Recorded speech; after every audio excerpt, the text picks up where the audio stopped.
Welcome to the Full Moon Film Buff, episode 116. We're going to talk about Plenilunio from 1999. I rented it from Scarecrow Video, and I had not seen it before.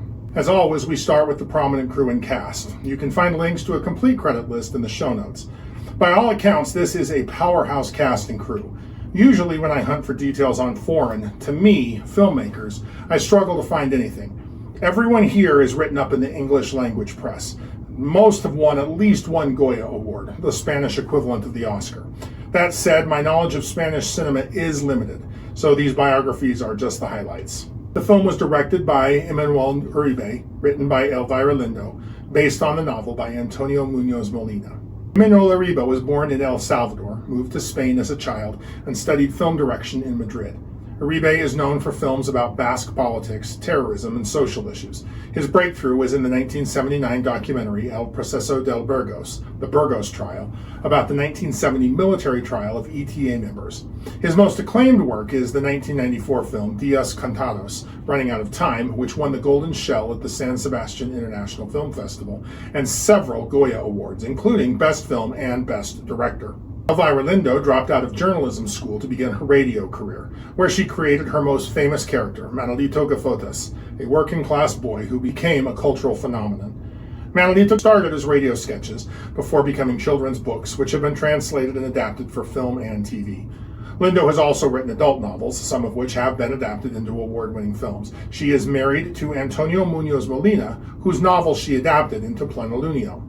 Lindo's contributions to Spanish culture have been recognized with multiple awards, including the National Prize for Children and Youth Literature. Antonio Munoz Molina is one of Spain's most acclaimed contemporary writers. He studied art history and journalism. His debut as a novelist in the 1980s was an important moment in post-Franco-Spanish literature. His 1987 novel, El Invierno en Lisboa, Winter in Lisbon, brought him widespread recognition, winning the Nacional de Literatura and Critica Awards. Munoz Molina's masterpiece, El Jinete Polaco, the Polish writer, in 1991, won him the Planeta Prize and a second Nacional de Literatura Award.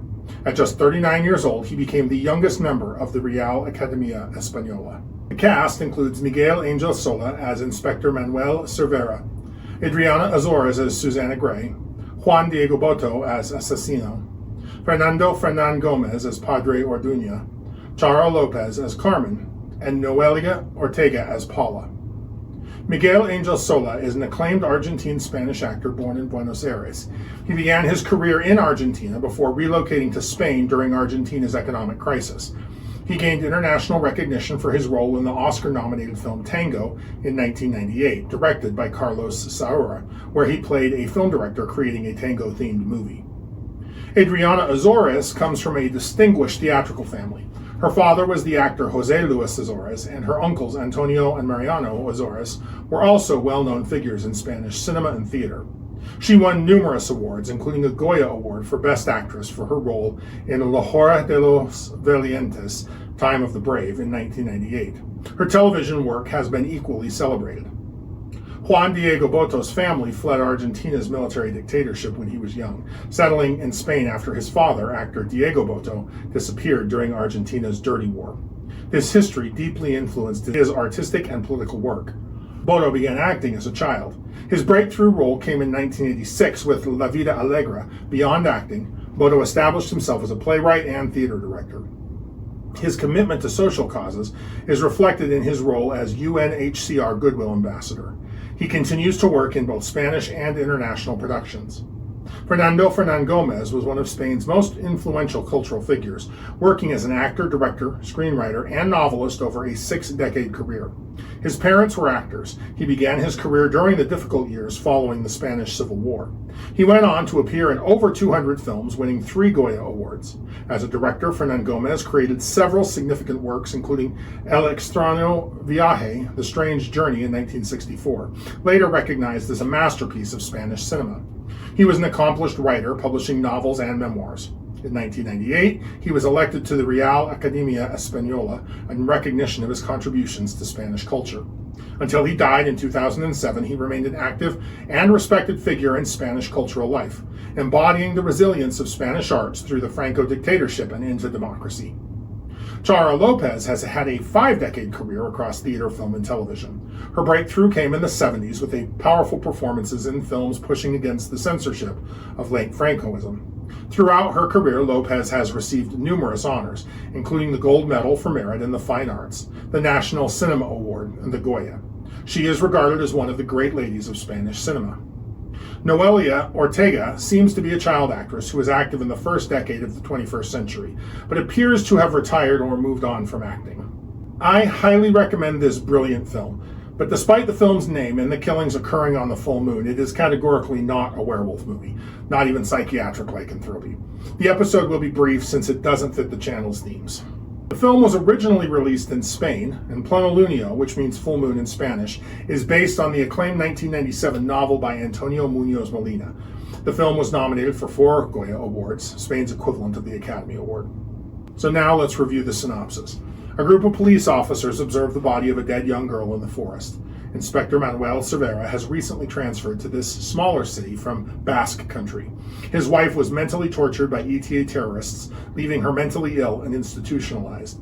He visits Padre Orduña, who is happy to see him. Manuel meets with Miss Susanna Gray, the victim's schoolteacher.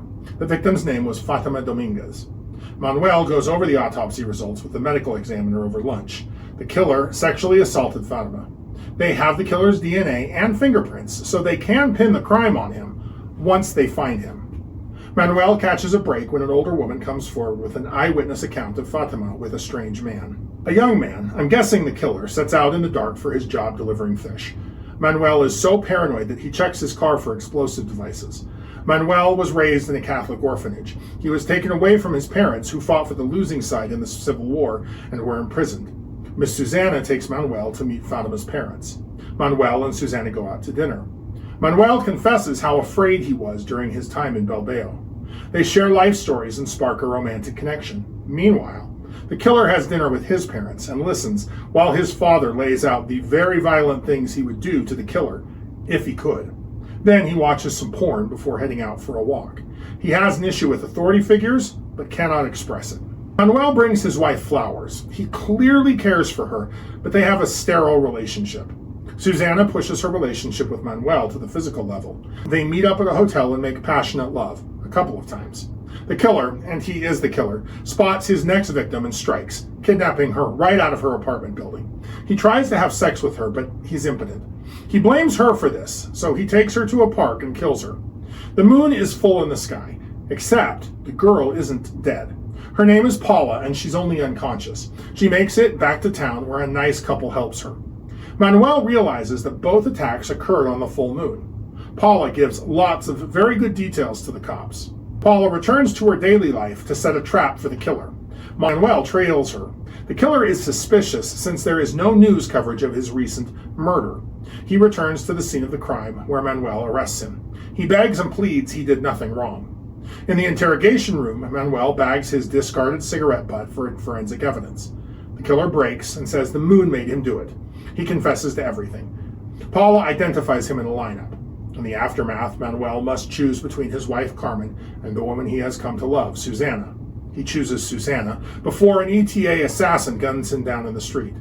Manuel does not die. He visits the full moon killer in prison. Manuel knows that the killer will murder again when he is eventually released.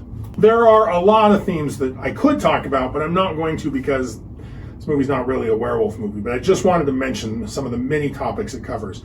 Trauma and recovery, the detective's trauma and his paranoia, his wife's trauma and her recovery, the community's collective trauma from these murders of children, the role of healing and how human connection helps that, and how past violence continues to echo into the present. The film also goes into duality and identity, the killer's public face versus his private face, the detective's professional life versus his personal life, and the moon itself serving as a symbol of duality, the full moon and the new moon. It also goes quite a bit into depth on faith and doubt, the role of Father Orduña in the investigation, questions of divine justice versus human justice, and the search for meaning among senseless violence. So, if you like lycanthropes, like, share, and subscribe. Contribute your thoughts and observations in the comments below. Let me know what I missed or what you noticed. Next, I plan on discussing Lycanthrope from 1999. Keep your eye on the moon, a silver bullet in the chamber, and we'll see you back next episode.